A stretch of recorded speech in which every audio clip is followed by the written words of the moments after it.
Welcome to Module 2 of the Sport Nutrition Specialist Certification course for World Gym. I'm Dr. Rob Wildman, your guide. I am Chief Nutrition Officer for World Gym. Let's get going. This module is all about carbohydrates. We're going to go into detail about the different types of carbohydrate, which includes sugars and starch. We'll talk about glycogen, which is the stored form of carbohydrate in the human body and other animals. Go into detail about fiber and describe oligosaccharides. We'll talk about sugar alcohols as well as high-intensity sweeteners. Then we'll go into detail about how blood sugar is regulated within the body and define glycemic index and glycemic load. Let's begin with some basic details about carbohydrates. Carbohydrates always contain the same three elements: carbon, hydrogen, and oxygen. In general, there is a 1-to-1 ratio between carbon and the elements that make up water. This led to the term carbohydrate or carbohydrate.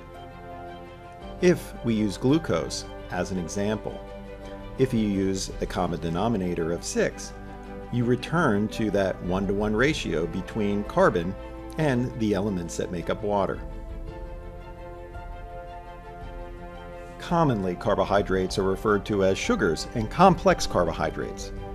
This is an okay description, but there's a lot more to it than just that. We're going to go into detail. Let's begin with the sugars.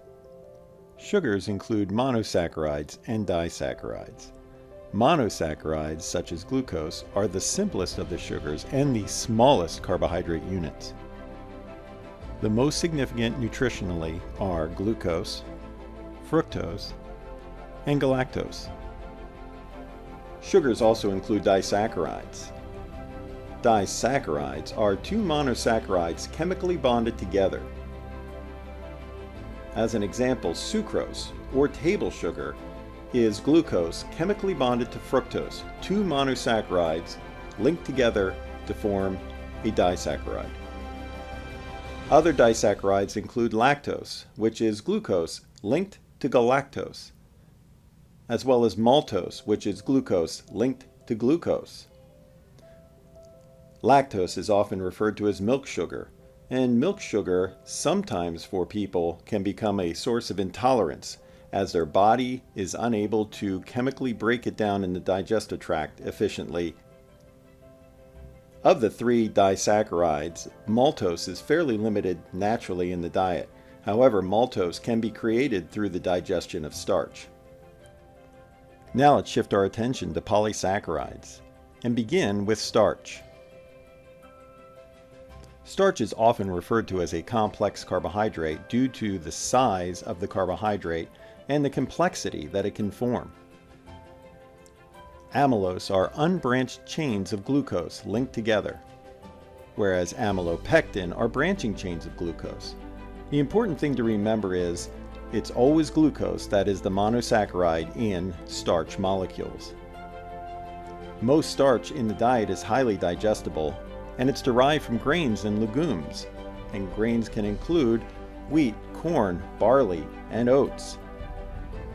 Also, flours are made from these grains and are used in recipe foods. Some fruits and starchy vegetables like peas and potatoes are also good sources of dietary starch. Unripened fruit has more starch, which converts to sugar during the ripening process. Moving on to another type of polysaccharide, which are fibers. The most distinctive characteristic of fibers is that they are highly resistant to digestion by human enzymes in the upper part of the digestive tract. A lot of this is based on the bonds which hold the monosaccharides together. In addition, and different from starch, the monosaccharides in fiber are not limited to just glucose. Fiber is naturally occurring in plants, especially in grains and legumes, fruits and vegetables. In addition to naturally occurring fiber, functional fibers can be used as recipe ingredients to enhance the fiber content of a food as well as improve the sensory properties. Examples of commonly used fibers as food ingredients are inulin and soluble corn fiber. Oligosaccharides are short chains of monosaccharides. Many oligosaccharides are classified as fiber. For instance, small amounts of oligosaccharides are found in foods like beans, peas, lentils, and cabbage, and they're not digested well, but they're fermented in the colon. As an example, raffinose and stachylose are legendary components of beans. Because they're not digested well and are fermented in the lower part of the digestive tract, it produces gas and flatulence. Some oligosaccharides can be used as recipe ingredients and a potential fiber source, increasing the nutritional value of a food. Fructooligosaccharides, or FOS, are composed of short fructose chains. FOS is naturally occurring in many plants, which include blue agave, bananas, onions, leeks, chicory root, Jerusalem artichokes, asparagus, yucca root, and more. Fibers are associated with various potential health benefits.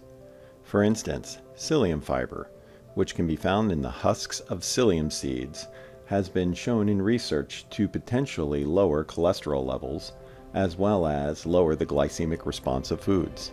Meanwhile, fructooligosaccharides and inulin can enhance mineral absorption in the colon. Resistant starch, or resistant dextrins, are found in some plant foods, and they can also be formed by heating starch or treating it with enzymes. Resistant starch can be used as food additives, and when substituted for starches can reduce the caloric level of a food. Methylcellulose, which is found in cell walls of plants, can be used to help relieve constipation by bulking stools, making them easier to pass. Let's close out our discussion of fiber and talk about recommendations for daily intake. But first, reinforcing what fiber is. Fiber is the fibrous material found in plants that is resistant to digestive enzymes. There are many types of fibers, and they will differ widely in physical and chemical characteristics. Requirements are in the form of AIs, or adequate intakes. For adults 19 to 50 years of age, 38 grams for a man and 25 grams for a woman. Over the age of 50, men 30 grams and women 21 grams. Oftentimes a rule of thumb is applied, where 14 grams of fiber per 1,000 calories consumed. Moving on to sugar alcohols, which include sorbitol, mannitol, xylitol, glycerol, erythritol, and maltitol. Sugar alcohols are similar in structure to monosaccharides and will yield a sweetness, but they're not handled the same within the body as the monosaccharides. Sugar alcohols are mostly used in the food industry as a sugar replacement. Because they do not promote dental caries, a lot of their early application was in sugar-free gums. Sugar alcohols have to be labeled as total carbohydrate on food and supplement labels, but they are not counted as added sugar. Sugar alcohols have varying calorie levels, which must be labeled appropriately.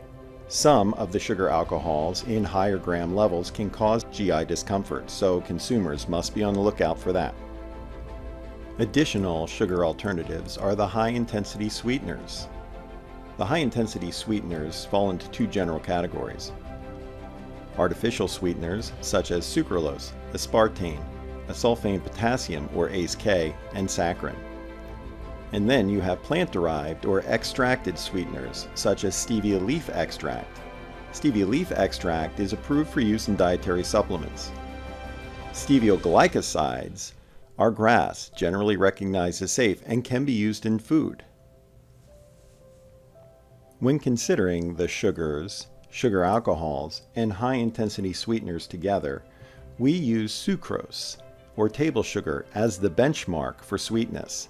Sugars such as lactose, maltose, and glucose are a little less sweet than sucrose.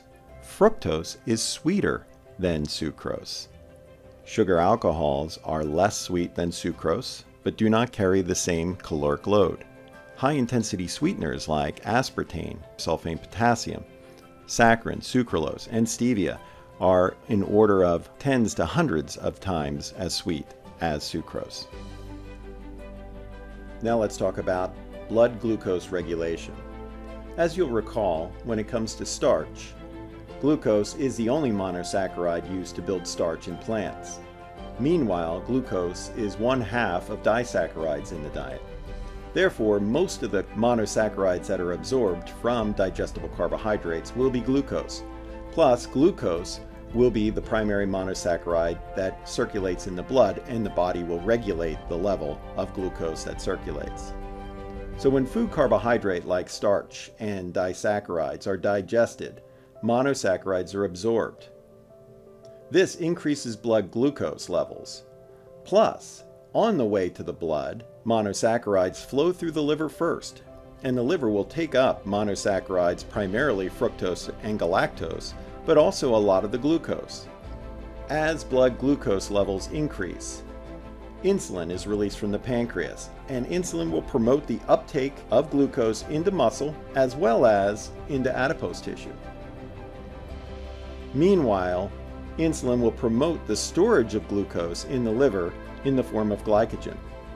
The muscle has a capacity to store about 300 to 400 grams of glucose as glycogen. The liver has a capacity to store about 75 to 100 grams of glucose in the form of glycogen. Meanwhile, fasting blood glucose levels are right around 5 grams for an adult male, and as blood glucose levels increase after a meal, it can go to 6 grams and possibly higher. The body works hard by releasing insulin to try to knock down that level of glucose and get it back to a fasting or normal or desirable blood glucose level within a couple of hours.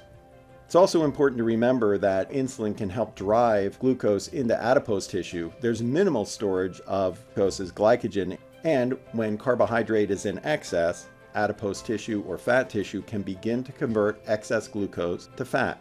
The same is true within the liver. The liver can begin to convert it to triglycerides, which are added to a lipoprotein which is released into the blood.